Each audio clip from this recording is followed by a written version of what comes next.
Fala pessoal, tudo bem? Esse aqui é a continuação da nossa escola bíblica, do Impulse. Não é o formato que a gente gostaria que tivesse acontecendo, mas por enquanto é o que a gente pode fazer. E a gente vai começar um curso agora sobre teologia sistemática. Nossa intenção não é esgotar aqui o que a gente pode dizer sobre esse assunto e entender com muita profundidade o que a gente encontra nas escrituras sobre todos esses temas, mas a gente vai tratar especificamente sobre soteriologia dentro disso. E soteriologia é o estudo da salvação nas escrituras. Então, também não é nossa intenção esgotar o que a gente pode dizer sobre soteriologia em 4 aulas, mas a gente vai arranhar a superfície e entender alguns conceitos importantes sobre esse assunto. Então, teologia sistemática, como vocês podem deduzir pelo nome, teologia, estudo sobre Deus, sistemática, organizada num sistema. Então, a gente vai pegar assuntos nas escrituras e ver diferentes textos que tratam sobre esse assunto, juntar esses textos, olhar um do lado do outro, entender, por exemplo, o que a Bíblia diz sobre igreja. Eclesiologia é o estudo na teologia sobre a igreja. Então a gente vai juntar o que a Bíblia diz em vários lugares sobre esse tema e ter um entendimento sobre esse tema que é bíblico, que é sistemático e teológico. E a gente pode fazer isso sobre vários temas. Escatologia é a doutrina, o estudo na teologia sobre o fim dos tempos. Antropologia do homem, pneumatologia do espírito e assim por diante. E na cristologia, por exemplo, a gente vê um conjunto de doutrinas que compõem a cristologia. Encarnação, divindade, quinoses, impecabilidade. E a gente vai tratar aqui sobre soteriologia, o estudo da salvação, como eu falei para vocês. A ideia aqui que eu quero trazer é que cada um desses assuntos nas escrituras, onde a gente junta os textos e entende um conceito geral cheio de doutrinas sobre um assunto, é como se fosse uma peça de quebra-cabeça. E quando a gente junta todos esses, eu quero propor que a Bíblia, a vida e tudo que existe são sobre a glória de Deus na história da salvação em Cristo. Quando essas peças do quebra-cabeça se juntam, a Bíblia, a vida e tudo que existe são sobre a glória de Deus na história da salvação em Cristo. Isso vai se refletir na estrutura do nosso curso, onde essa primeira aula a gente vai falar sobre a salvação e as suas figuras. Na segunda, as etapas da salvação. Na terceira, se Deus quiser, a garantia da salvação. E na quarta, a origem e o propósito da salvação. Para começar essa aula, então, onde a gente vai tratar sobre a salvação e as suas figuras, a gente vai olhar para 4 figuras, mas eu gostaria de começar com vocês lendo Gênesis 22. Isso daí é fácil de abrir, está lá no comecinho da sua Bíblia. Gênesis, capítulo 22. Vou dar um contexto aqui, bem rápido, mas Abraão é um homem que Deus escolheu chamar para si, dentro de um povo pagão, e Deus se relaciona com Abraão e promete para Abraão que ele ia dar um filho para Abraão, e que por meio dele todas as nações da terra seriam abençoadas. Mas tinha um problema, a esposa de Abraão, Sara, era estéril, e o Abraão, ele mesmo já era bem velho e talvez não estaria nas condições de ter um filho. Mas Deus cumpre essa promessa, ele dá um filho para Abraão, se chamava Isaac.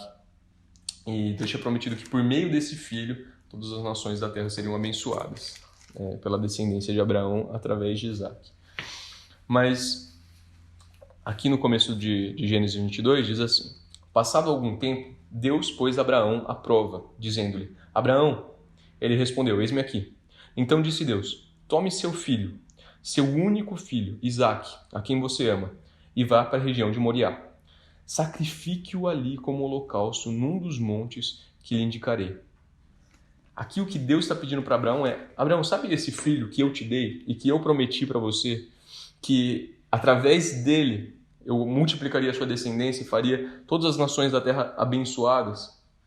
Então, pega esse filho, o seu único filho, Isaque, a quem você ama. Você consegue ver a ênfase e o peso que ele dá aqui. Ele não está falando só, pega o seu filho aí. Não, ele está falando, é o seu filho, o seu único filho, Isaac, a quem você ama.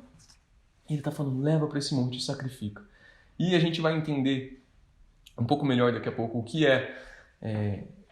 por que essa necessidade de um sacrifício, mas basicamente Deus pedia isso, para que os pecados do homem fossem simbolicamente colocados sobre um cordeiro, um carneiro, puro, sem defeito, perfeito.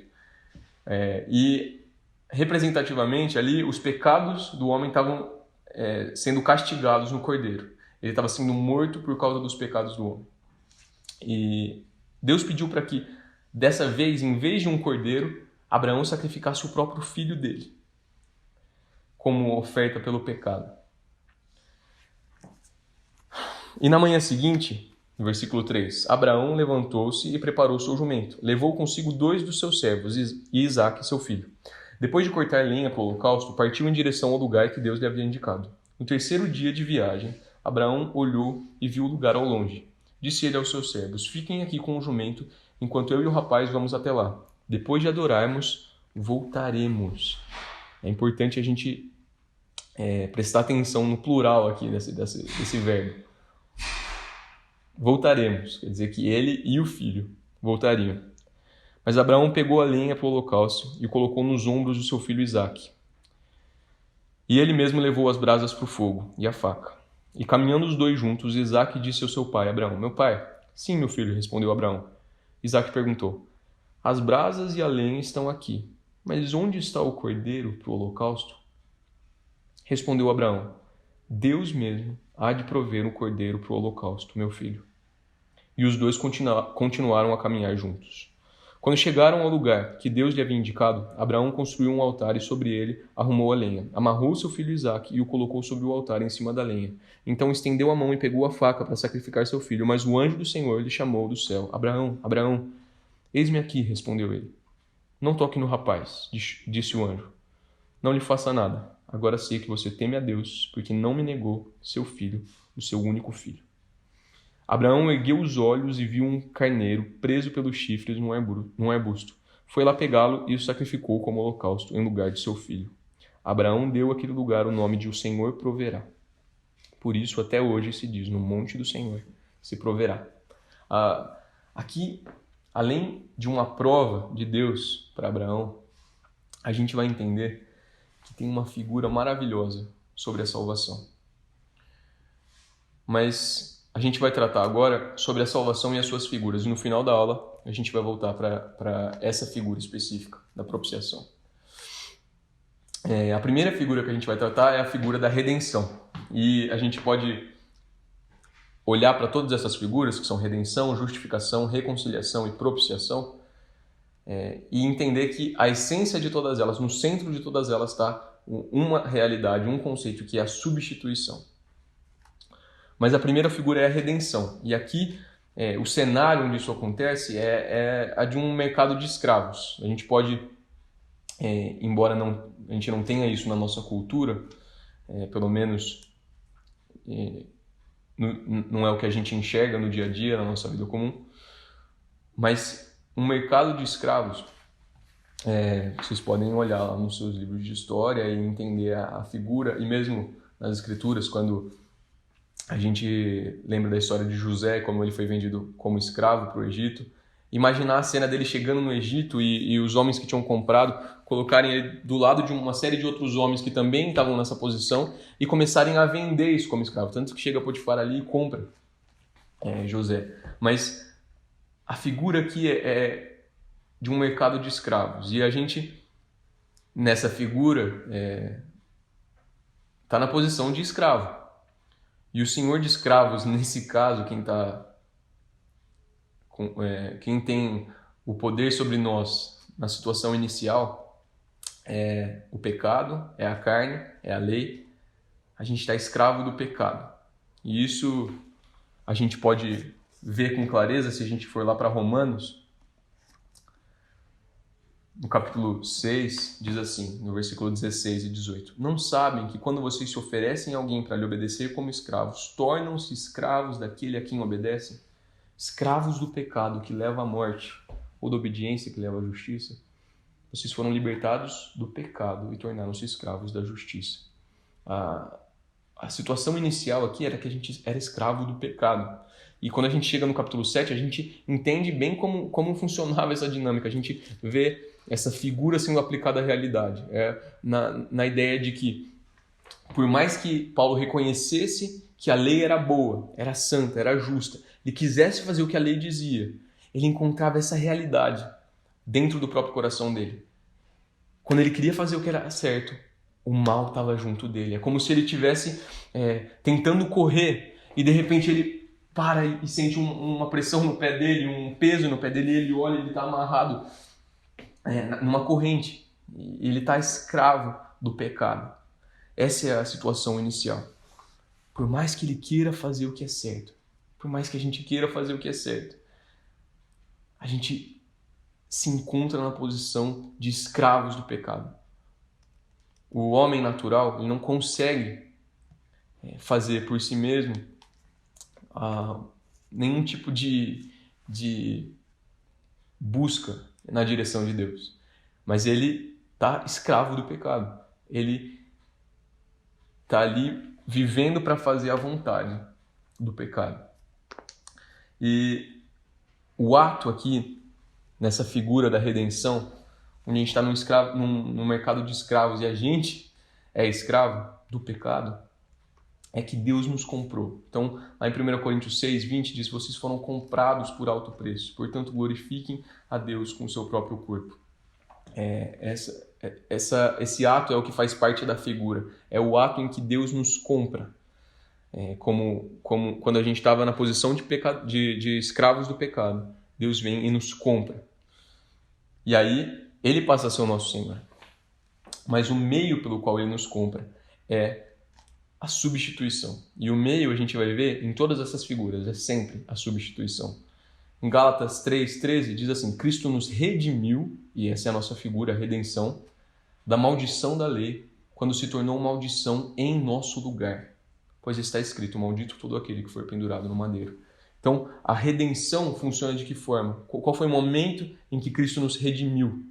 Foi quando Ele se tornou maldição no nosso lugar.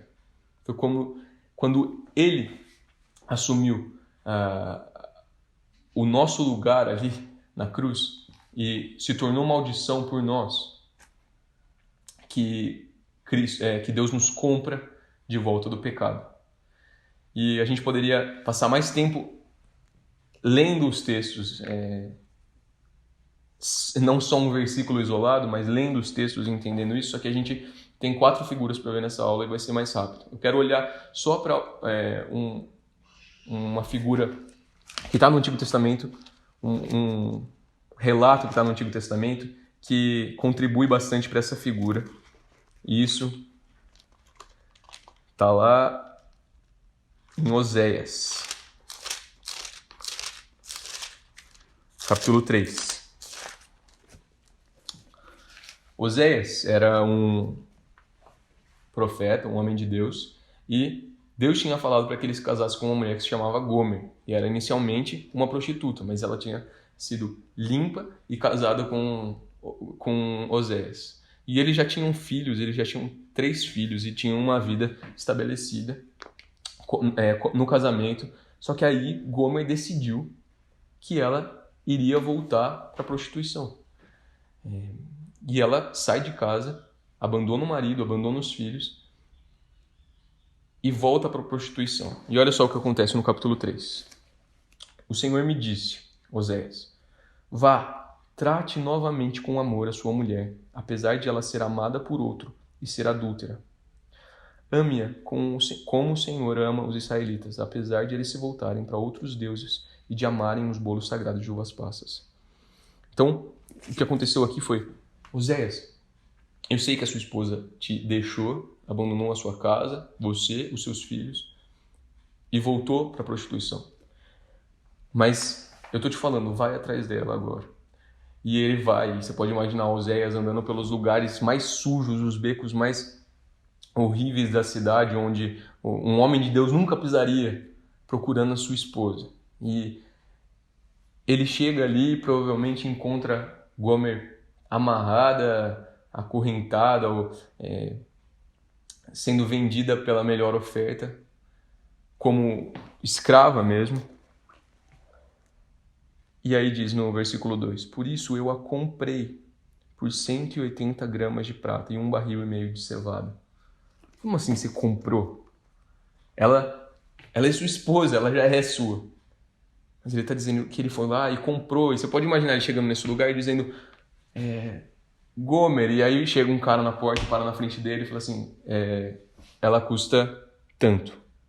Ela custa 180 gramas de prata e 1,5 barril de cevada. E ele diz, mas ela é minha esposa. Não importa quem você acha que ela custa tanto. E Oséias vai lá e compra a sua própria esposa.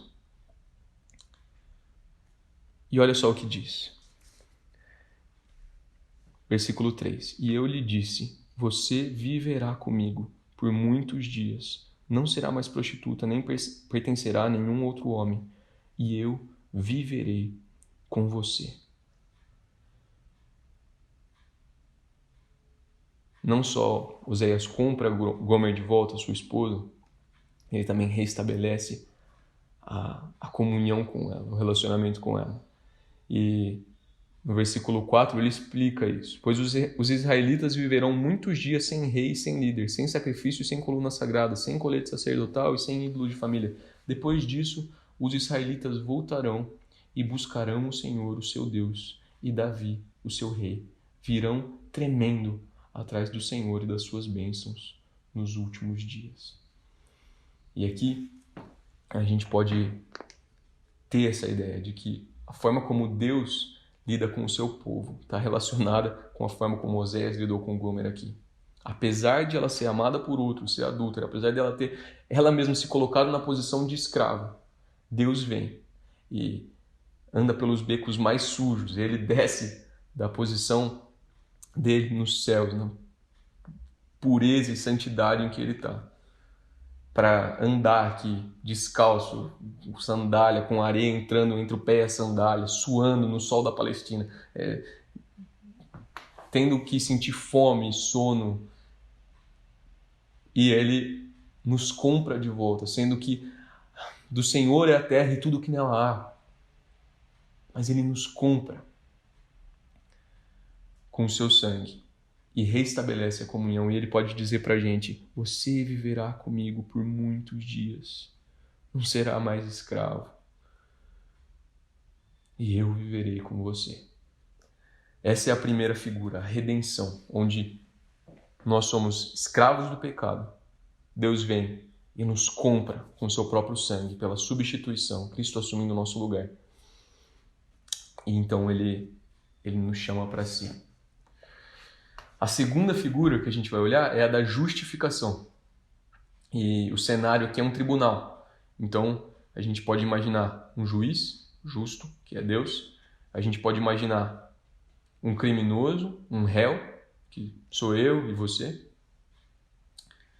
E ali tem uma situação para ser julgado, sendo que a gente cometeu um crime e esse juiz está diante de nós. O ato aqui, nessa figura, é que Deus nos justifica. Mas o cenário é esse. Em Eclesiastes 12:14, por exemplo, diz: pois Deus trará a julgamento tudo o que foi feito, inclusive tudo que está escondido, seja bom, seja mal. Ou seja, vai chegar um dia em que tudo o que foi feito por você, seja visível ou invisível, seja uma coisa pública ou escondida que você fez no seu quarto, seja uma coisa que você disse, que você falou, que você pensou, isso vai ser julgado por Deus. E esse Deus que se senta na cadeira de juiz, ele nos declara justos. Esse é o ato da figura. Tendo sido, pois, justificados pela fé, temos paz com Deus por nosso Senhor Jesus Cristo. Em Romanos 5:1 diz. Em Romanos 8 diz, portanto, agora já não há condenação para os que estão em Cristo Jesus, porque por meio de Cristo Jesus, a lei do Espírito de vida libertou da lei do pecado e da morte. Porque aquilo que a lei fora incapaz de fazer, Deus o fez. Então, Deus nos justifica. E o meio pelo qual isso acontece é, de novo, a substituição. Olha só lá em Romanos 4, 24 e 25, diz assim: mas também para nós, a quem Deus creditará justiça, a nós, que cremos naquele que ressuscitou dos mortos, a Jesus, nosso Senhor. Ele foi entregue à morte por nossos pecados e ressuscitado para nossa justificação. A figura aqui é justificação. E o meio pelo qual isso acontece é a substituição. Jesus Cristo toma o nosso lugar. A figura, então, completa é essa. Eu e você cometemos um crime, somos culpados e a gente está diante de um juiz justo que vai julgar não só o que a gente fez, mas os nossos pensamentos e as nossas intenções. E diante dele, não tem como a gente se defender. A gente pode dizer para ele: olha, eu sei que eu cometi esse crime, mas o senhor é meu pai, né? O senhor não ama todo mundo? E aí, você pode imaginar que se um juiz dissesse: é verdade, você é meu filho, vem cá, tá tudo bem, passasse a mão na cabeça de um criminoso, a gente acharia um absurdo, esse juiz não está sendo justo. Ou então eu posso dizer para ele: tá bom, o senhor não pode me perdoar porque o senhor ama, mas eu sou uma pessoa boa, eu faço coisas boas também. Eu sei que eu fiz isso agora, mas eu vou num asilo e cuido dos velhinhos, eu atravesso a rua com os velhinhos, cuido de crianças num orfanato e tal. Ele vai dizer: pô, parabéns, mas isso não tem nada a ver com o crime que você acabou de cometer. Você é culpado e eu preciso te punir por isso. Eu posso dizer ainda: tá, o senhor não pode me perdoar porque o senhor ama, não pode perdoar porque eu fiz coisas boas, mas eu estou muito arrependido. Tá bom, mas isso não é motivo justo para o perdão. E então ele vem e ele mesmo paga a nossa fiança com o seu próprio sangue. Cristo nos substitui na cruz. Ele toma sobre si a punição pelos nossos pecados. E então a gente pode ser declarado justo. É como se a gente tivesse que assinar a folha, o contrato, o papel que vem para a gente assinar pela fiança. A fiança foi paga, eu tenho que reconhecer. Eu, de fato, cometi esse crime, eu sou culpado, mas porque outro pagou o preço da minha culpa, no meu lugar, eu posso ser considerado livre, justo, perdoado. Essa é a figura da justificação. E aí tem a figura da reconciliação. E a ideia aqui é de que tem um conflito, de que não tem paz entre duas partes, mas que existe uma guerra, um conflito, uma inimizade entre Deus e o homem. Olha só o que diz aqui em Colossenses 1, 21 e 22. Antes, vocês estavam separados de Deus e na mente de vocês eram inimigos por causa do mau procedimento de vocês. Olha só, ele está dizendo: vocês eram inimigos de Deus. Não é só como as pessoas podem dizer por aí: Deus é pai de nós todos, né? Deus é inimigo daqueles que não estão em Cristo. E ele era nosso inimigo antes da gente estar em Cristo. Por causa dos nossos pecados, por causa do mau procedimento de vocês, diz aqui no versículo. Só que aí o ato é que Deus oferece paz. Olha só o que acontece na sequência, no versículo 22. Mas agora ele os reconciliou pelo corpo físico de Cristo, mediante a morte, para apresentá-los diante dele santos, inculpáveis e livres de qualquer acusação. Mas agora ele os reconciliou pelo corpo físico de Cristo. E a figura aqui é essa, da reconciliação. É o que ele diz na sequência do versículo 22. E o meio pelo qual isso acontece é a substituição. Então, ele diz: agora ele os reconciliou pelo corpo físico de Cristo, mediante a morte, para apresentá-los diante dele santos, inculpáveis e livres de qualquer acusação. Por causa do sacrifício de Cristo, que morre no nosso lugar, é que a gente tem a reconciliação. E lá em Romanos 5, a gente vê essa reconciliação com muita clareza, quando ele diz que ele se gloria em Deus por meio de Jesus Cristo, em quem temos agora a reconciliação. Romanos 5, versículo 11. Não apenas isso, mas também nos gloriamos em Deus por meio de nosso Senhor Jesus Cristo, mediante quem recebemos agora a reconciliação. Se a gente misturar as duas figuras, a última com essa, Ele é um juiz justo que perdoa, e quando ele bate o martelo, ele não diz só, olha, você está livre para ir, mas ele diz, você está livre para vir, você está livre para ser meu filho, para ser reconciliado comigo, para que eu te abrace, para que a gente viva junto. E a gente pode olhar para a história do filho pródigo, onde o filho abandona o pai, ele diz praticamente que o pai está morto para ele, porque ele exige a herança que é dada quando o pai morre.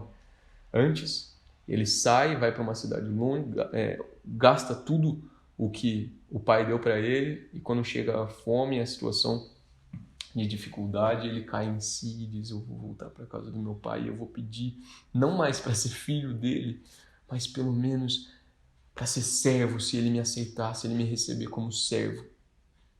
E aí o pai abraça, toma de volta, coloca um anel no dedo dele e faz uma festa, porque agora o filho que estava morto foi achado, ou o que estava morto reviveu, o que estava perdido foi achado.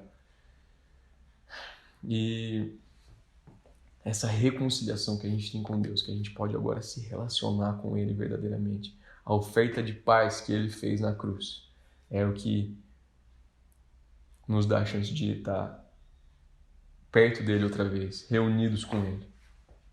E a última figura é a da propiciação, e é o que a gente estava falando no começo, lá em Gênesis 22. E a figura é o sacrifício, o cenário onde isso acontece é a necessidade do sacrifício. Lá em Romanos 3:25 diz, Deus o ofereceu como sacrifício para propiciação mediante a fé pelo seu sangue, demonstrando a sua justiça. Deus oferece Cristo como um sacrifício. E aquele cordeiro que a gente tem que sacrificar para que Deus olhe para os nossos pecados como castigados, como já punidos, e possa nos tratar como sem pecado, é oferecido pelo próprio Deus em Cristo. Olha o que diz em 1 Pedro 1:18-21. Pois vocês sabem que não foi por meio de coisas perecíveis como prata ou ouro que vocês foram redimidos da sua maneira vazia de viver, transmitida por seus antepassados, mas pelo precioso sangue de Cristo, como de um cordeiro, sem mancha e sem defeito, conhecido antes da criação do mundo, revelado nestes últimos tempos em favor de vocês. Por meio dele, vocês creem em Deus, que o ressuscitou dentre os mortos e o glorificou, de modo que a fé e a esperança de vocês estão em Deus. Então, Cristo aqui é o Cordeiro, e é Ele que morre no nosso lugar. É Ele que toma, como na substituição, que é a essência de todas essas figuras, porque é a essência da realidade da salvação. Cristo toma o nosso lugar, recebe sobre si a punição pelos nossos pecados, para que a gente tenha vida, para que a gente tenha redenção, para que a gente tenha justificação, para que a gente tenha a reconciliação. Ele é a nossa propiciação. E se a gente voltar lá para Gênesis 22, a gente entende que o que Deus estava fazendo ali, mais do que uma prova para ver se Abraão era fiel mesmo a ele ou não, o que era também isso, mas era trazendo e criando uma figura para o que ia acontecer um dia. Abraão é levado ordenado por Deus a sacrificar o seu filho, e ele pode dizer que ele subiria uma montanha carregando a lenha e o sacrifício, seu filho, mas na esperança de que Deus proverá.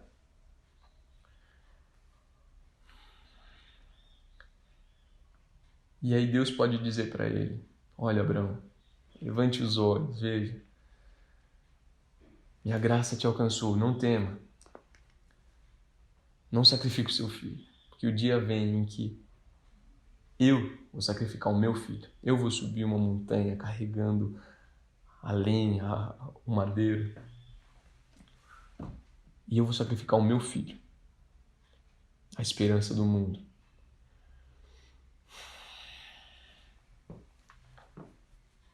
Ele é a provisão, Ele é a propiciação pelos nossos pecados.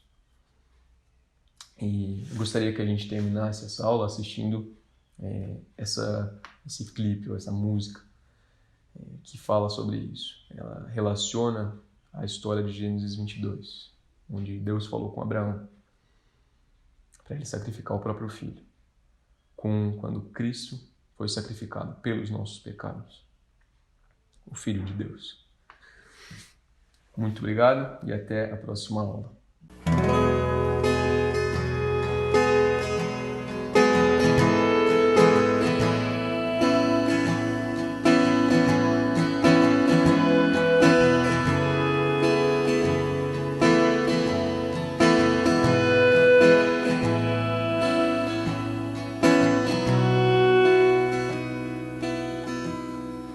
Disse Deus,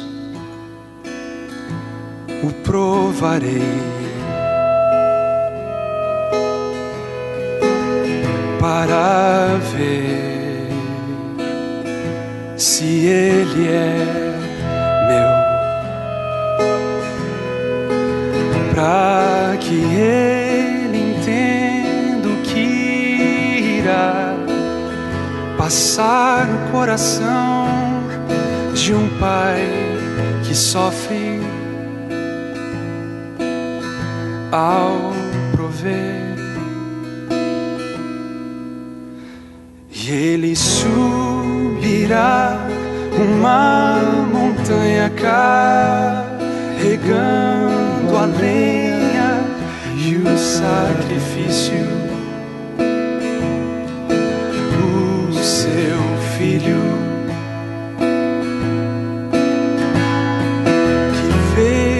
a promessa agora e não só no final de toda história. O seu Deus proverá. Acorda cedo, Abraão, sem entender esta visão.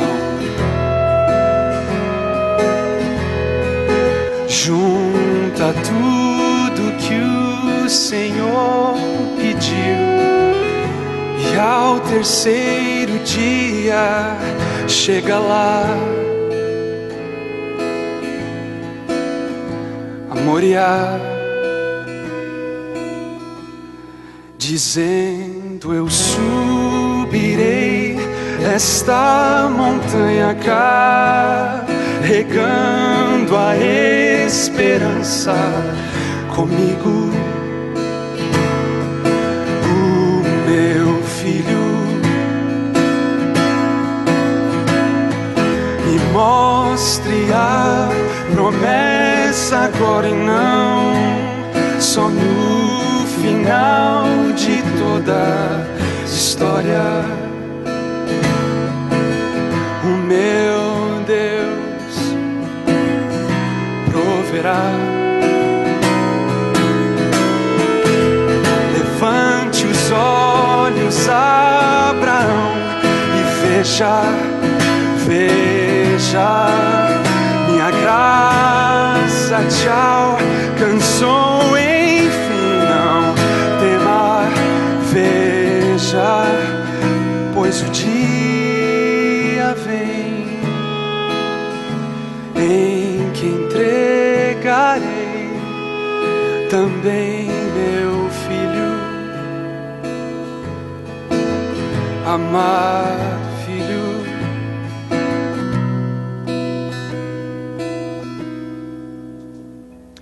E eu subirei uma montanha carregando a esperança do mundo. O meu filho entenda a promessa, agora eu faço nova toda essa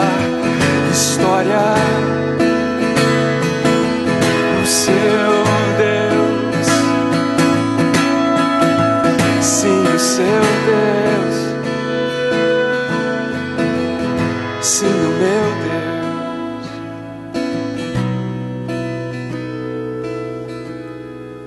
proverá